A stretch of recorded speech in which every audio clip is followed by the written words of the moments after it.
মন্ত্রী মশাই, সকাল সকাল আপনারা তো মুখ ভারী কেন? আরে আর বলিস না, আগে রাজসভায় অনেকেই ছিল যারা আমার হয়ে কথা বলতো, কিন্তু ইদানিং সবাই কেমন বদলে গেছে। সবাই গোপালের হয়ে, তাই তো? একদমই তাই। আর না বললেও কেউ গোপালের বিরুদ্ধে কথা বলে না।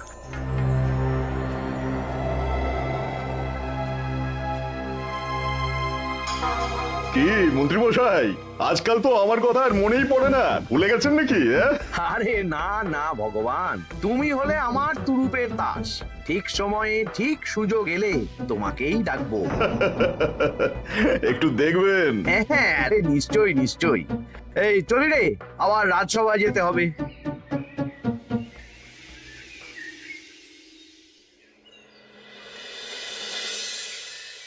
আচ্ছা, তোমরা বলো তো, আমাদের রাজ্যের সার্বিক উন্নতির জন্য সবার আগে কি দরকার? মহারাজ, আমি বলবো। বলো গোপাল। সততা আর শিক্ষা, এই দুটো জিনিস মানুষের মধ্যে থাকলে রাজ্যের উন্নতি কেউ আটকাতে পারবে না মহারাজ। একদম ঠিক বলেছ পণ্ডিত, তুমি তো শিক্ষার কাণ্ডারি। তুমি কি বলতে চাও এই ব্যাপারে? মানে কিভাবে শিক্ষার আরো উন্নতি করা যায়? মহারাজ, আমি তো মনে করি পুঁথিগত শিক্ষাই শুধু শিক্ষা নয়, মানুষের ভেতরে যে পূর্ণতা আছে সেটাকে ফুটিয়ে তোলার নামই হলো শিক্ষা। যেমন? কেউ যদি খেলতে ভালোবাসে সে খেলোয়াড় হবে, গান করতে ভালোবাসলে সে গায়ক বা গায়িকা হবে। আমি প্রত্যেকের মধ্যে লুকিয়ে থাকা এই বিশেষ বিষয়গুলিকে তুলে ধরার জন্য কিছু করতে চাই। তা এটা করার জন্য কি দরকার? প্রথমত অর্থের প্রয়োজন। আমাদের আরো অনেক টুল খুলতে হবে, সেখানে এক একটা জায়গায় এক এক রকমের শিক্ষা প্রদান করা হবে। এটা ভালো প্রস্তাব। আমাদের রাজ্যে গায়ক, নৃত্যশিল্পী, অঙ্কন শিল্পী, খেলোয়াড় সব তৈরি হবে।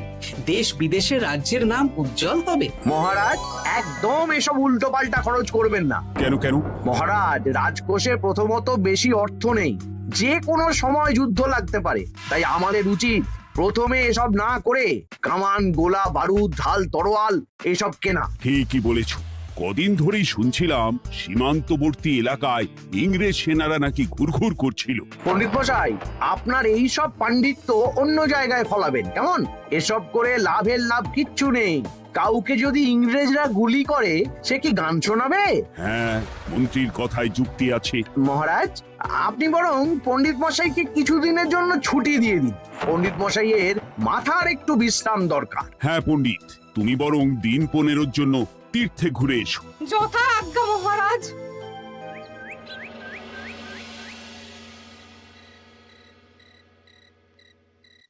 শোনো ভগবান, সকালেই তুমি কাজের কথা বলছিলে, আমি এমন ছক কষেছি কালকে থেকেই তোমার জন্য একটা ভালো বেতনের কাজ জোগাড় করে দেব।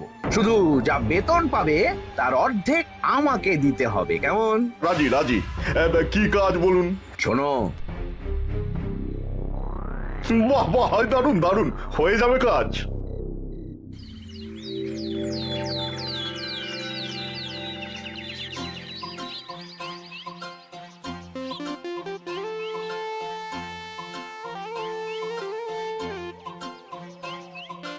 এই সকাল সকাল রাস্তায় ঘুরঘুর করছিস কেন?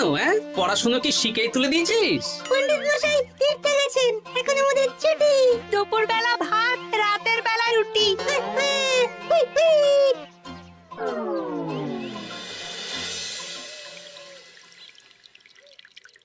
মহারাজ, গতকাল পণ্ডিতকে ছুটি দিলেন আর আজ পাঠশালার সব ছাত্রছাত্রী সকাল থেকে ঘুরঘুর করছে।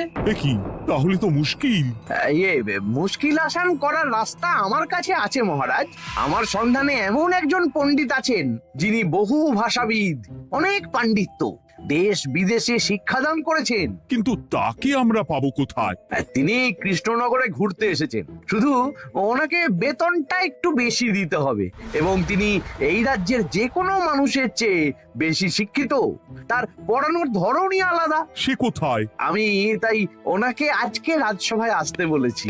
মহারাজ, আপনার সাথে একজন দেখা করতে এসেছেন। দেখুন মহারাজ, বলতে না বলতেই হাজির। ওনাকে ভিতরে আসতে বলো। আচ্ছা মহারাজ।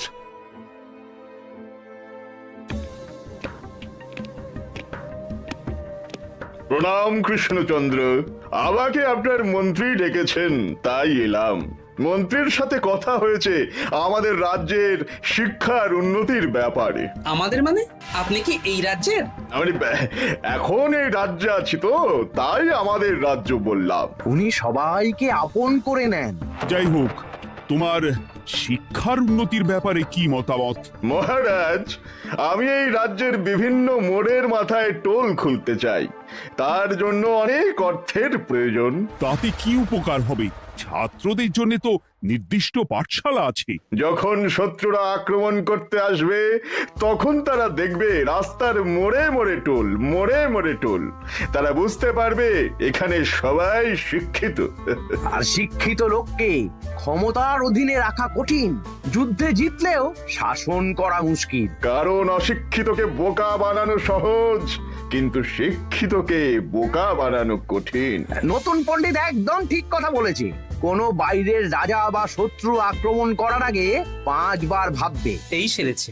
গতকালই মন্ত্রী বলছিল শিক্ষার দরকার নেই, অস্ত্র কিনুন, আর আজকেই শিক্ষার পক্ষে কথা বলছে। ব্যাপারটা কেমন সন্দেহজনক, নজর রাখতে হচ্ছে। বেশ, আমি তোমার এই শিক্ষা সম্প্রসারণের প্রস্তাবে রাজি। মন্ত্রী, তুমি এই প্রকল্প দেখভাল করবে। আচ্ছা, কত খরচ হতে পারে একটা হিসেব করে আমাকে জানিও, আমি দিয়ে দেব। আচ্ছা মহারাজ, আপাতত 500 মোহর দিয়ে রাখুন, পরে যা লাগবে বলে দেব। উফ, সকালে এক পত্তন বাজার, বিকেলে এক পত্তন বাজার, আর পারি না। আরে হাত চালাও, হাত চালাও। বাবা, কাজ শুরু হয়ে গেল। হ্যাঁ, আর ছাত্রদের পাঠশালার কাছে যেতে হবে না। পাঠশালা ছাত্রদের বাড়ির কাছে চলে আসছে। যেখানে সেখানে পাঠশালা। এ তো যেখানে সেখানে শিক্ষা। ঠিক বলেছো। আজ থেকে আমি আর নতুন পণ্ডিত চালু করছি। ধরো শিক্ষা, মারো পেরে। শিক্ষাকে ছাত্রছাত্রীদের মধ্যে গেঁথে দিতে হবে। এতদিন জানতাম ধরতক্তা মার পেরে, এখন বদলে যাবে। কিন্তু একটা পণ্ডিত এতগুলো পাঠশালা একা সামলাবে কি করে? খেপে খেপে, মানে সকাল 6টা থেকে 7টা একটা জায়গায়, পরে 7:30 থেকে 8:30 আরেকটা। এইভাবে বিভিন্ন জায়গায় পণ্ডিত ঘুরে ঘুরে শিক্ষাদান করবেন। না, ব্যাপারটার উপরে মহারাজকে নজর রাখতে বলতে হবে। মহারাজ, আমার মনে হয় এই পাঠশালায় আগামীকাল থেকে কেমন পড়াশোনা শুরু হবে, আপনার সেদিকে একটু নজর রাখা উচিত। হ্যাঁ, দেখি আগামীকাল সকাল সকাল বিভিন্ন পাঠশালায় গিয়ে নজর রাখবো। আর হ্যাঁ, আমাকে নতুন পণ্ডিত একটা তালিকা দিয়েছে, কোন পাঠশালায় কখন পড়াবে সেটার তালিকা। আমিও যাব আপনার সাথে।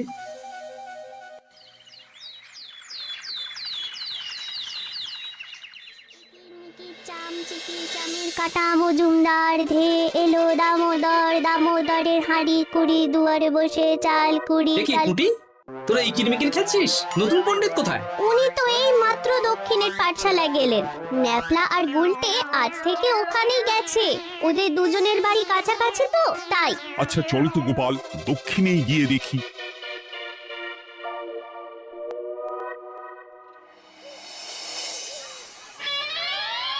দেখি, এখানেও তো নতুন পণ্ডিত নেই। নতুন পণ্ডিত মশাই আমাদের একের নামটা মুখস্থ করতে দিয়ে চলে গেলেন। একের নামটা? এসব কি হচ্ছে? শিক্ষার নামে অর্থের জলাঞ্জলি মহারাজ। না, আজই রাজসভায় এর বিচার হবে। মন্ত্রী, আমি যা দেখলাম তাতে শিক্ষা তো কদিন পরে লাটে উঠবে। আমার এক ভাগ্নি তো আজ পাঠশালায় গিয়ে লুকোচুরি খেলেছে। নামমাত্র পড়াশুনো আর বাকি সময় খেলা, এভাবেই বয়ে গেল বেলা। মন্ত্রী, এই তোমার নতুন পণ্ডিতের দৌড়। মহারাজ, একজনের পক্ষে এতগুলো পাঠশালায় শিক্ষাদান তো সম্ভব নয়। তার জন্য তো আরো পণ্ডিতের প্রয়োজন, আর তার জন্য চাই আরো অর্থ। আবার অর্থ? শুধু মহারাজের অতিরিক্ত অর্থ খরচ হবে বলে আমি আগে এই প্রস্তাবটা রাখিনি। বেশ, তা আর পণ্ডিত কোথায় পাবে? আমাদের নতুন পণ্ডিতের কাছে অনেক পণ্ডিতের সন্ধান আছে। উনি একটা হাঁক মারলেই সব চলে আসবে। বেশ, তাহলে তাই ব্যবস্থা করো। এভাবে শিক্ষার অবনতি আমি চোখে দেখতে পারবো না। আরো 300 মোহর লাগবে। পেয়ে যাবে। এ তো দিনে দুপুরে ডাকাতি।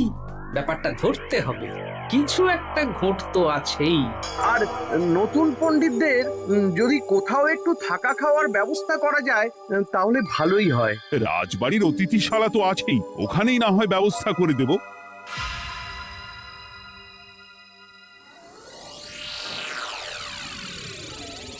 শোন বটা ঘটা আর কেলে পচা, তোদের এইবার এই ভগবানের মতন শিক্ষাদান করতে হবে। আরে আমি তো শিক্ষা বানানই জানি না। সে না জানলেও হবে, শুধু দাড়ি গোফ লাগিয়ে নকল পণ্ডিত সেজে কালকে থেকে পাঠশালায় যেতে হবে। কাকে কোথায় যেতে হবে সব আমি বুঝিয়ে দেব। আচ্ছা,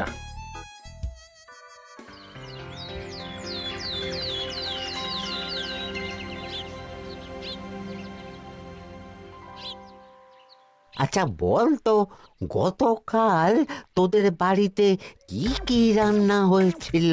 ভাত, মসুর ডাল আর লাউ ঘন্ট। লাউ ঘন্টের মধ্যে চিংড়ি ছিল? না, তা আজকে কি রান্না হবে? আজকে সকালে বাবা বাজার থেকে পাকা কাতলা এনেছে। কাতলা মাছের পাতলা করে ঝোল হবে। আর তোর? আমাদের আজ নিরামিষ, এই কবজি ডুবিয়ে সবজি ভাতি খেতে হবে। বেশ।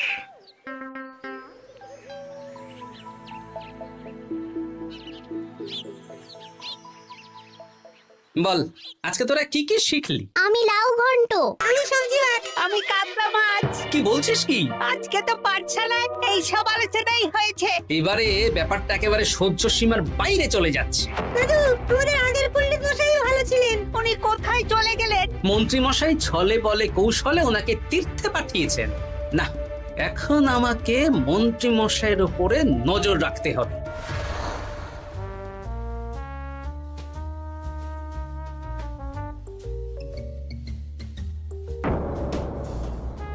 পাঠশালায় পড়ানোর ব্যাপার তো বিকেলেই মিটে গেছে। রাজবাড়ির অতিথিশালায় না গিয়ে নতুন পণ্ডিত মশাইরা এদিকে আবার কোথায় যাচ্ছেন? সাথে মন্ত্রীও আছেন, ব্যাপারটা নজর রাখতে হবে। তাড়াতাড়ি চল। চলুন চলুন। এদিকে তো বটা ঘটার বাড়ি, এদিকে মন্ত্রী মশাই কোথায় যাচ্ছেন?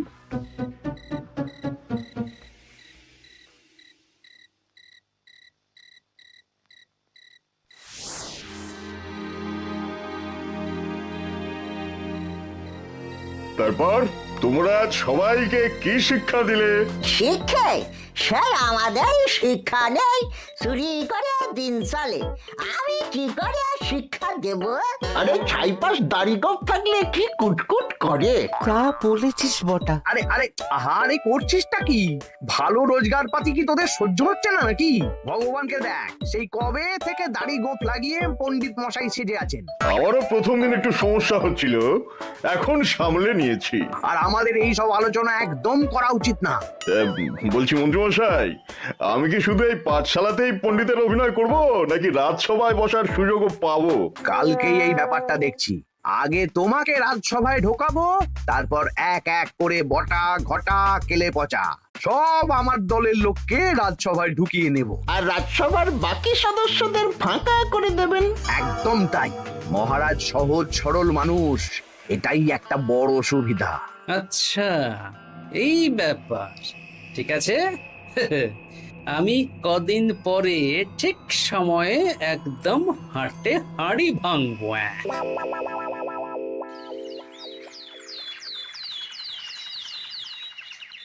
তাহলে মন্ত্রী, আর কোনো সমস্যা নেই তো? না না মহারাজ, এখন আর কোনো সমস্যা নেই। দেখবেন এই ধরো শিক্ষা মারপের এক প্রকল্পের নাম চারিদিকে ছড়িয়ে পড়বে। আমার তো মনে হয় একটু পাঠশালাতে বিজ্ঞান নিয়েও আলোচনা করা উচিত। হবে হবে, সব হবে। এখনো সব বাচ্চারা অজ্ঞান হয়ে আছে। আগে শিক্ষায় জ্ঞান ফিরুক, তারপরে না হয় বিজ্ঞান নিয়ে আলোচনা করবে। বিজ্ঞানী তো প্রস্তাবটা খারাপ রাখেনি। তুমি কি বেশি বোঝো? তাহলে তুমিই তো বিজ্ঞান শেখাতে পারো। আমি কবিরাজি শিক্ষা দান করতে পারবো। তোমার কবিরাজি শিখতে কেউ রাজি নয়, চুপ থাকো। আহ, দেখাই যাক না বাচ্চারা কেমন শিক্ষা লাভ করে। মহারাজ, বলছি কি, আমাদের পণ্ডিতের আসনটা তো ফাঁকাই পড়ে আছে। এখন যখন নতুন পণ্ডিত এসেই গেছেন, তাহলে ওই জায়গায় ওই তো বসতে পারে। কিন্তু পণ্ডিত তো তীর্থে গেছে, অবশ্য কদিন পরেই ফিরে আসবে। ও আসুক, তারপর না হয় আলোচনা করে একটা সিদ্ধান্ত নেব। পণ্ডিত মশাই না হয় এসে পুজো পাঠটাই করুক, কিন্তু রাজসভা এরকম ফাঁকা থাকলে কেমন একটা লাগে। বেশ, তাহলে তাই হোক। কালকে থেকে নতুন পণ্ডিত আমাদের পুরনো পণ্ডিতের জায়গায় বসবে। এইভাবে রাজসভা ফাঁকা করে যেতে হবে, তাহলে একদিন সবাই আমার পক্ষেই কথা বলবে, আর শেষে রাজাকেই সরিয়ে দেব।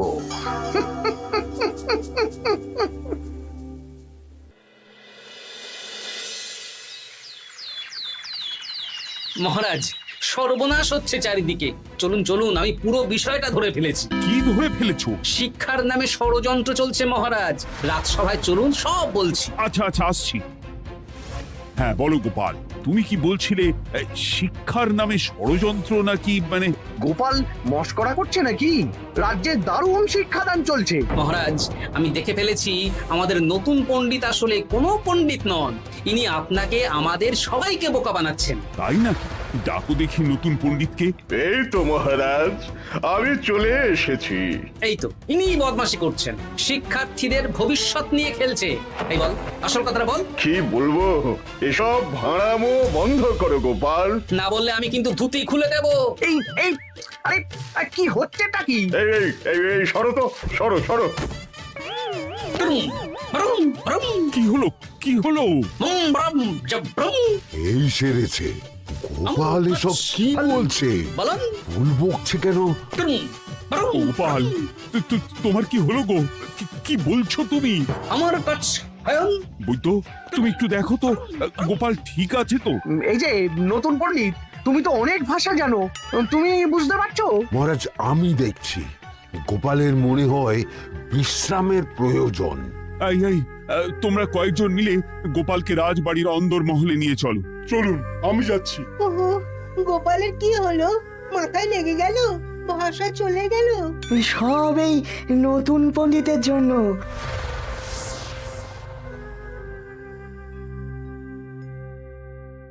আম ভাল খাচ কাচ হায়ন আম মাস্টার কাচ। মহারাজ, আমার মনে হচ্ছে গোপালের বাইরে থেকে কিছু হয়নি, ভিতর থেকে কিছু হয়েছে। নারী স্পন্দন, হৃদস্পন্দন সব ঠিক আছে। আমার বড় যাব ভ্রম। কিন্তু গোপাল কি ভাষা বলছে বোঝা যাচ্ছে না। নতুন পণ্ডিত, একবার চেষ্টা করে দেখো না। আমার কাছে হয় না। এসব তো আমি কিছুই বুঝতে পারছি না মহারাজ। আপনি যে এত দেশ বিদেশে ঘুরেছেন, আপনি বুঝতে পারছেন না? এ আমার এখতিয়ারের বাইরে। তোমার বাকি পণ্ডিতদের নিয়ে আসো তো, যারা পাঠশালায় পড়ায়। আমি বুঝতে পারছি না, বটা ঘটা কেলে পচা কি বুঝবে? আমার বড় যাব ভ্রম। চপ করো ঘট, নল খাবো মরব। কিছুই তো বুঝতে পারছি না। রাজসভায় কাউকে না দেখতে পেয়ে এখানে এলাম। ওই তো আমাদের পুরনো পণ্ডিত চলে এসেছে। শুনলাম গোপালের নাকি কি হয়েছে।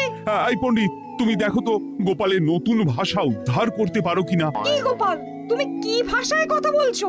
আমার মতর ভাষ কত বলো। ওই দেখো আবার কি সব বলছে। আমো বোঝো তো পড়ছো, সবার সাথে মস্করা করছো। তমো ঠক ধরছ। হ্যাঁ, এই পণ্ডিত, এটা কি ভাষা? ঘাবড়াবেন না মহারাজ, এটা পাতি বাংলা ভাষা। বাংলা ভাষা? গোপাল শুধু আকার ইকার উকার আর বেশিরভাগ স্বরবর্ণ বাদ দিয়ে কথা বলছে। মানে গোপাল তম কছ কছ বলো। আমার নাম গোপাল ভর। মহারাজ, গোপাল বলল আমার নাম গোপাল ভর। আমার অত বকনা মহারাজ।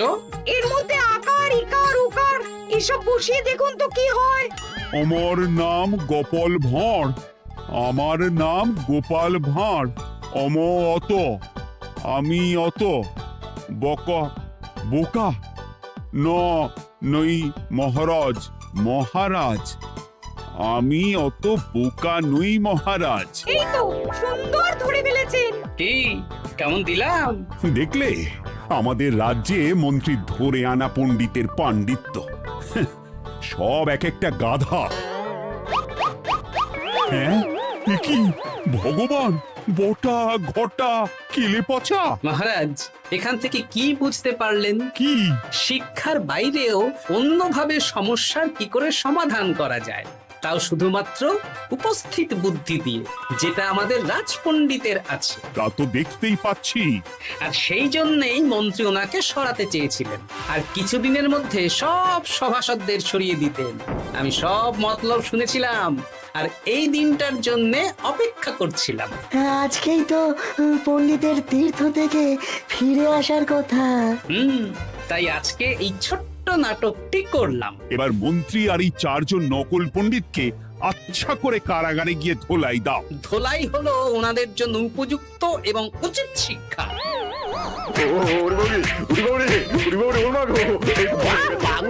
বাবা গো, ভুল হয়ে গেছে গো।